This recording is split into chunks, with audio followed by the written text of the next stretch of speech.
ചില മാച്ചസ് അങ്ങനെയാണ്. ഒന്നോ രണ്ടോ അവസരങ്ങളൊക്കെ കൊടുക്കും. ആ അവസരങ്ങൾ കൈപ്പിടിയിലാക്കിയില്ല എന്നുണ്ടെങ്കിൽ ആ കളി മാറ്റിമറിക്കുന്നത് ആ ഒരു പ്ലെയർ തന്നെയായിരിക്കും. ഇന്നത്തെ മാച്ചിലും അതുതന്നെയാണ് സംഭവിച്ചത്. DC വേഴ്സസ് SRH മാച്ചിൽ അഭിഷേക് ശർമ്മയുടെ ആ ഒരു വെടിക്കെട്ട് പെർഫോമൻസിന് ഇടയ്ക്കൊരു അവസരം കിട്ടിയിട്ടുണ്ടായിരുന്നു. ഒന്നല്ല, 2 അവസരങ്ങൾ ഉണ്ടായിരുന്നു DCക്ക്.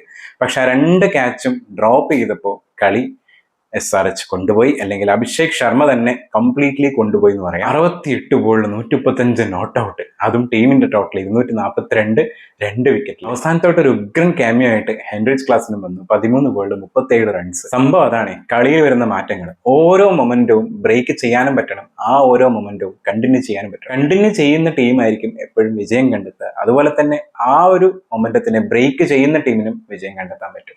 പക്ഷെ ബ്രേക്ക് ആയി പോകുന്ന ടീമുകൾ തോറ്റു പോകാറുണ്ട്, മൊമെന്റം കിട്ടാത്തവരും തോറ്റു പോകാറുണ്ട്. അങ്ങനെ വേണം ശരിക്കും ഓരോ മാച്ചിനെയും വിലയിരുത്താൻ വേണ്ടിയിട്ട്. ഇന്നത്തെ മാച്ചിൽ ശരിക്കും SRHനായിരുന്നു ഫസ്റ്റ് ബാറ്റ് ഉണ്ടായിരുന്നത്. സാധാരണ കളിക്കുന്ന ആ ഒരു ഓപ്പണിങ്ങിലുള്ള ഒരു വെടിക്കെട്ട് ഉണ്ടല്ലോ, അതിന്റെ ഒരു ശക്തി ഇച്ചിരി കുറവുണ്ടായിരുന്നു. കാരണം ഫസ്റ്റത്തെ പവർ പ്ലേയിൽ 67 റണ്ണിൽ വിക്കറ്റൊന്നും പോവാതെയായിരുന്നു കളി നടന്നുകൊണ്ടിരുന്നത്. അതിനുശേഷമായിരുന്നു ഓരോ വിക്കറ്റുകൾ പോയത്. അതിൽ ട്രാവിസ് ഹെഡാണ് ഫസ്റ്റത്തെ വിക്കറ്റ് ആയിട്ട് പോയത്. അത് കഴിഞ്ഞ് ഇഷാൻ കിഷൻ വന്നു. ഇഷാൻ കിഷനും പെട്ടെന്ന് തന്നെ പോയി. പെട്ടെന്ന് പോയെന്ന് വെച്ചാൽ അത്ര പെട്ടെന്ന് പോയില്ല, അവരുടെ ഒരു കോൺട്രിബ്യൂഷൻ ഉണ്ടായിരുന്നു. രണ്ടുപേരും കുഴപ്പമില്ലാത്ത രീതിയിലുള്ള ഒരു സ്കോർ ഉണ്ടാക്കിയിട്ട് ഇഷാൻ കിഷൻ ഔട്ടായതും നിർഭാഗ്യമായിരുന്നു. കാരണം നമുക്കറിയാലോ, ആ ഒരു റൺഔട്ട് എന്ന് പറയാൻ പറ്റില്ല. കാരണം നേരെ അടിച്ച ബോൾ നിതീഷ് റാണയുടെ കയ്യിൽ കൊണ്ട് സ്റ്റമ്പിലോട്ട് പോയി. എപ്പോഴും അതൊരു അൺലക്കി ആയിട്ടുള്ള ഒരു ഔട്ടാണ്. അപ്പോൾ ആ ഒരു ഔട്ടിലാണ് ഇഷാൻ കിഷൻ പോയത്. ചിലപ്പോൾ എല്ലാവരും ചിലപ്പോൾ ഇഷാൻ കിഷനും നല്ല രീതിയിൽ പെരുമാറിയനെ ബൗളേഴ്സിനെ. അങ്ങനെ ആയിരുന്നെങ്കിൽ ചിലപ്പോൾ 242 നിൽക്കില്ലായിരുന്നു, 300 മേലെ സ്കോർ പോയേനെ. പക്ഷെ എന്തായാലും ട്രാവിസ് ഹെഡും ഇഷാൻ കിഷനും പോയി. ട്രാവിസ് ഹെഡിന്റെ വിക്കറ്റ് എടുത്ത് നമ്മൾ അക്ഷർ പട്ടേലായിരുന്നു.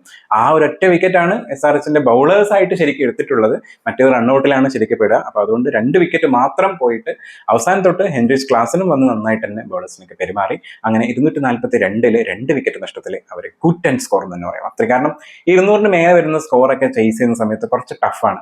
ആദ്യത്തെ 1-2 മാച്ചൊക്കെ 200 മേലെ ചേസ് ചെയ്തിട്ട് ജയിച്ചിട്ടുണ്ടായിരുന്നു. പിന്നീട് ഇങ്ങോട്ട് വരുന്ന മാച്ചസ് ഒന്നും 200 മേലെയോ അല്ലെങ്കിൽ 150-190 മേലെയൊക്കെ വരുന്ന സമയത്ത് തന്നെ കുറച്ച് ടഫായിട്ട് കാണാറുണ്ട്. സെക്കൻഡ് ബാറ്റിംഗിൽ വരുന്ന സമയത്ത് DCയുടെ ബോളിംഗ് നോക്കിക്കഴിഞ്ഞാൽ എല്ലാവരും നന്നായിട്ട് തന്നെ അടി വാങ്ങിയിട്ടുണ്ട്. പ്രത്യേകിച്ച് 10 എക്കണോമിയിൽ താഴെയുള്ള ആരും ഉണ്ടായിരുന്നില്ല എന്നുള്ളതാണ് ഏറ്റവും വലിയൊരു. അല്ലെങ്കിൽ എല്ലാ മാച്ചിലും അറ്റ്ലീസ്റ്റ് 1-2 പേരെങ്കിലും ഉണ്ടാവും 10-ൽ താഴെ ഒരു 7-8 അല്ലെങ്കിൽ 6-5 പിടിച്ചിട്ടുള്ള ചില മാച്ചസ് ഉണ്ടായിരുന്നു. 3-ലൊക്കെ പിടിച്ചിട്ടുണ്ടായിരുന്നു. അങ്ങനെയൊക്കെ പറ്റുന്നൊരു മാച്ചിൽ ഇന്ന് അത്രയും സ്റ്റാർ ബൗളേഴ്സ് ആയിട്ടുള്ള, പ്രത്യേകിച്ച് നമുക്കറിയാം ഇന്ത്യക്ക് വേണ്ടിയിട്ട് അടിപൊളിയായിട്ട് ബോളർ ചെയ്യുന്ന അക്ഷർ പട്ടേൽ ഉണ്ട്, പിന്നെ അതുപോലെ നമ്മുടെ കുൽദീപ് യാദവ് ഉണ്ട്. പക്ഷെ ഇവർക്കൊന്നും ആ ഒരു എക്കണോമി പിടിക്കാനേ പറ്റിയില്ല. ആകെ അക്ഷർ പട്ടേലാണ് ഒരു വിക്കറ്റ് എടുത്ത് നേരത്തെ പറഞ്ഞിട്ടുണ്ടായിരുന്നു. അത് നല്ലൊരു ഇമ്പോർട്ടന്റ് വിക്കറ്റ് തന്നെയാണ്. കാരണം ട്രാവിസ് ഹെഡിന്റെയാണ്. ട്രാവിസ് ഹെഡിന്റെയും പ്രത്യേകത തന്നെയാണ്, നിന്ന് കിട്ടിക്കഴിഞ്ഞാൽ പിന്നെ ഒന്നും ചെയ്യാൻ വേണ്ടി പറ്റൂല. എക്കണോമിയിൽ ഏറ്റവും മുന്നിൽ നിൽക്കുന്ന 2 പേരെന്ന് പറഞ്ഞാൽ നമ്മുടെ മുകേഷ് കുമാറും അതുപോലെ നിതീഷ് റാണയായിരുന്നു. 2 പേരും 50 അടിച്ചിട്ടുണ്ട് 4 ഓവറിൽ. അതായത് 24 ബോളിൽ 50 മേലെ സ്കോർ കൊടുത്തിട്ടുണ്ടെന്ന് പറയും. അടിച്ചിട്ടില്ല, കൊടുത്തിട്ടുണ്ടെന്ന് പറയും. പക്ഷെ അതിൻ്റെ അകത്ത് നിതീഷ് റാണ എനിക്ക് തോന്നുന്നു ആ ഒരു കൊടുത്തൊരു റിഗ്രറ്റ് വല്ലാത്തൊരു ഉള്ളത് കൊണ്ടാണെന്ന് തോന്നുന്നു. ബാറ്റ് ചെയ്ത സമയത്ത് 57 റൺസ്, അതായത് 55 റണ്ണാണ് കൊടുത്തത്. അപ്പൊ 57 റൺസ് എടുത്ത്, അത് 30 ബോളിൽ 190 സ്ട്രൈക്ക് റേറ്റിൽ 2 റണ്ണ് എക്സ്ട്രാ ആൾ എടുത്തിട്ട് കുഴപ്പമില്ല, ഞാനൊന്ന് ബാലൻസ് ചെയ്തിട്ടുണ്ട് എന്ന് പറഞ്ഞിട്ട് പോയ പോലെ തോന്നിയിട്ടുണ്ടായിരുന്നു. ചേസിങ് തുടങ്ങിയപ്പോൾ കുഴപ്പമില്ലാത്ത രീതിയിൽ തന്നെയായിരുന്നു ഉണ്ടായത്. കാരണം ആദ്യത്തെ ഒരു വിക്കറ്റ് പോയത് 21 റൺസിലുള്ളപ്പോഴാണ്. അപ്പോൾ നിസ്സംഗ പെട്ടെന്ന് തന്നെ പോയി, അധികം റൺ എടുത്തില്ല. പക്ഷേ KL രാഹുലും നിതീഷ് റാണയും നിന്ന് കളിച്ചു തുടങ്ങിയപ്പോഴേ കളി അത്യാവശ്യം നല്ല രീതിയിൽ തന്നെ പോകുന്നുണ്ടായിരുന്നു. കാരണം പവർ പ്ലേ ഒക്കെ ആയ സമയത്ത് ഒരു വിക്കറ്റ് നഷ്ടത്തിലാണെങ്കിലും ഏകദേശം അടുത്തോട്ട് 59 റൺസ് അങ്ങനെ എന്തോ എടുത്തിട്ടുണ്ടായിരുന്നു. അപ്പോൾ ഏകദേശം കുഴപ്പമില്ലാത്ത, അതായത് ബാലൻസ് ചെയ്ത് പോകുന്നുണ്ട്. ഏകദേശം എങ്ങനെയാണോ SRH പോയത് ആ ഒരു രീതിയിൽ തന്നെ DCയും പോകുന്നുണ്ടായിരുന്നു. പക്ഷേ 107 റൺസ് ആയ സമയം പിന്നീട് അങ്ങോട്ട് കളി ഫുള്ളായിട്ട് മാറുന്നൊരു സംഭവമുണ്ട്. പ്രത്യേകിച്ച് 10ാമത്തെ ഓവർ, അതായത് 9.3 ഓവർ, അതായത് 9 ഓവർ കഴിഞ്ഞിട്ടുള്ള ഒരു ഓവർ നമ്മുടെ ഷാക്കിബ് ഹുസൈൻ ബോൾ ചെയ്തിട്ട് ആ ഒരു ഓവർ തൊട്ടിട്ടാണ് കംപ്ലീറ്റ്ലി SRH ഗെയിം കയ്യിലോട്ട് എടുത്തത്. ആ ഓവറിലാണ് നമ്മുടെ KL രാഹുൽ ഔട്ടാവുന്നത്. KL രാഹുൽ കുഴപ്പമില്ലാത്ത രീതിയിൽ കളിച്ചുകൊണ്ട് നിൽക്കായിരുന്നു. ആ സമയത്ത് ആളുടെ വിക്കറ്റ് പോയി. അപ്പൊ തന്നെ ചെറിയൊരു പ്രതീക്ഷ അവിടെ പോയി. അത് കഴിഞ്ഞ് നെക്സ്റ്റ് ഓവറിൽ നിതീഷ് റാണയും പോവുകയാണ്. അതും ഇഷാൻ മലിംഗയാണ് അവിടെ ബോൾ ചെയ്തത്. നെക്സ്റ്റ് ബോളിൽ ഡേവിഡ് മില്ലർ, നമുക്കറിയാം ആകെയുള്ളൊരു പ്രതീക്ഷയാണ്. ഇങ്ങനെയുള്ള ഓരോ വിക്കറ്റുകൾ പോകുന്ന സമയത്ത് അത്രയും വലിയൊരു റണ്ണ് ചേസ് ചെയ്യുമ്പോൾ ഇങ്ങനൊരു ബാറ്റ്സ്മാൻ അവിടെ വേണം എന്നുള്ളൊരു പ്രതീക്ഷയിൽ DCയിലെ ഡേവിഡ് മില്ലർ വന്ന സമയത്ത്, അതായത് നമ്മുടെ സ്വന്തം കില്ലർ മില്ലർ വന്ന സമയത്തും ഫസ്റ്റ് ബോളിൽ തന്നെ ഔട്ട് ആവുകയും ചെയ്തു. അതായത് 107 റണ്ണ് വരെ ഒരു വിക്കറ്റ് നഷ്ടത്തിലുണ്ടായിരുന്ന DC, അത് കഴിഞ്ഞ് KL രാഹുൽ, അത് കഴിഞ്ഞ് നിതീഷ് റാണ, അത് കഴിഞ്ഞ് ഡേവിഡ് മില്ലർ, ഏകദേശം 107 റണ്ണിൽ തന്നെ 4 വിക്കറ്റ് പോയൊരവസ്ഥ.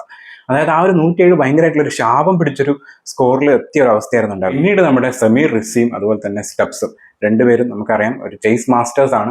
കഴിഞ്ഞ 1-2 മാച്ചുകളിൽ അവരാണ് ശരിക്കും പിടിച്ചു നിന്നതും. തോറ്റ കളിയിൽ വരെ സ്റ്റബ്സ് നന്നായിട്ട് കളിച്ചിട്ടുണ്ടായിരുന്നു. ഈവൻ ജയിപ്പിച്ചിട്ടുണ്ടായിരുന്നു നമ്മുടെ സമീർ റിസി 2 മാച്ച്. അപ്പോൾ ആ ഒരു ചേസിങ് നന്നായിട്ട് തന്നെ പോകുന്നുള്ള രീതിയിൽ കളി കൊണ്ടുപോയി നിൽക്കുമ്പോഴേക്കും പിന്നെയും ഓരോ വിക്കറ്റുകൾ ഇങ്ങനെ പോയി തുടങ്ങി. സമീർ റസി പോയി, അത് കഴിഞ്ഞ് നമ്മുടെ സ്റ്റബ്സ് പോയി, അത് കഴിഞ്ഞ് വരുന്നവരൊക്കെ അശുതോഷ് ശർമ്മ വന്നു. അശുതോഷ് ശർമ്മയ്ക്ക് അധികം ഒന്നും പിടിച്ചെടുക്കാൻ പറ്റിയില്ല.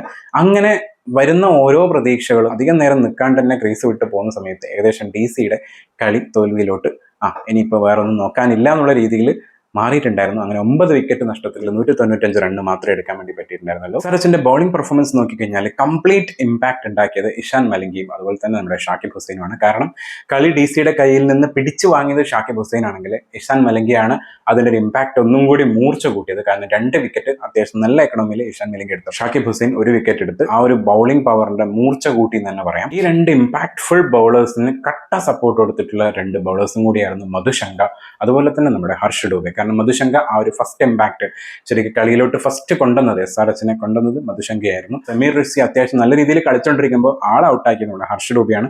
പിന്നീട് അവസാനത്തായിട്ടുള്ള 2 വിക്കറ്റും കൂടി എടുത്ത് അത്യാവശ്യം നല്ല രീതിയിലുള്ള എക്കണോമിയിൽ 3 വിക്കറ്റ് എടുത്തിട്ടുണ്ട്. കഴിഞ്ഞ മാച്ചിൽ അത്യാവശ്യം നല്ല രീതിയിലെ എക്കണോമിയിലും ഭയങ്കരമായിട്ട് ഇംപ്രസ് ചെയ്യുന്ന ബോളറായിരുന്നു നിതീഷ് കുമാർ റെഡ്ഡി. പക്ഷേ ഈ മാച്ചിൽ ആള് 50 അടിച്ച് 4 ഓവറിൽ ബോൾ ചെയ്ത സമയത്ത്.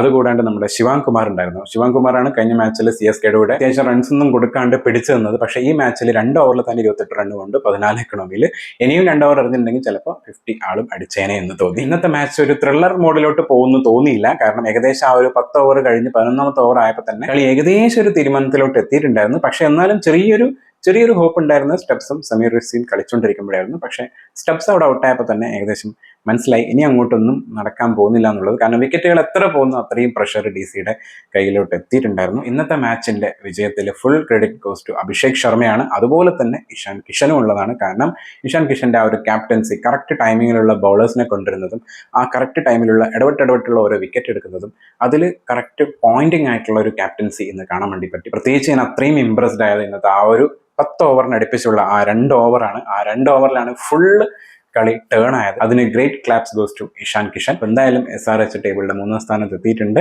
RRനും PBKസിനും RCBക്കൊക്കെ നല്ലൊരു വെല്ലുവിളിയാവാൻ സാധ്യതയുണ്ട് ഈ ഒരു ടീം. SRHന്റെ ആദ്യത്തെ മാച്ചസ് ഒക്കെ കണ്ട സമയത്ത് നല്ലൊരു ബാറ്റിംഗ് ടീമാണ്, പക്ഷെ ബൗളിങ്ങിന്റെ ഭയങ്കര ഒരു കുറവുണ്ടെന്നൊന്നും തോന്നിയിട്ടുണ്ടായിരുന്നു. പക്ഷെ ഇപ്പൊ അടുപ്പിച്ചുള്ള 1-2 മാച്ചസ് കാണുന്ന സമയത്ത് ബൗളിങ്ങിൽ നല്ല ശക്തി പ്രാപിച്ചിട്ടുണ്ട്. പ്രത്യേകിച്ച് പുതിയ 1-2 ബൗളേഴ്സ് വന്നപ്പോൾ തൊട്ട് അവർ പൊളിയാണ്. അപ്പൊ എന്തായാലും ഇതേ രീതിയിൽ മെയിൻറ്റെയിൻ ചെയ്ത് കഴിഞ്ഞാൽ ചിലപ്പോൾ കപ്പ് എടുക്കാൻ വരെ സാധ്യതയുള്ള ഒരു ടീമാണ് SRH. അപ്പൊ എന്തായാലും അടുത്ത മാച്ചിന്റെ വിശേഷങ്ങളായിട്ട് അടുത്ത വീഡിയോയിൽ കാണാം.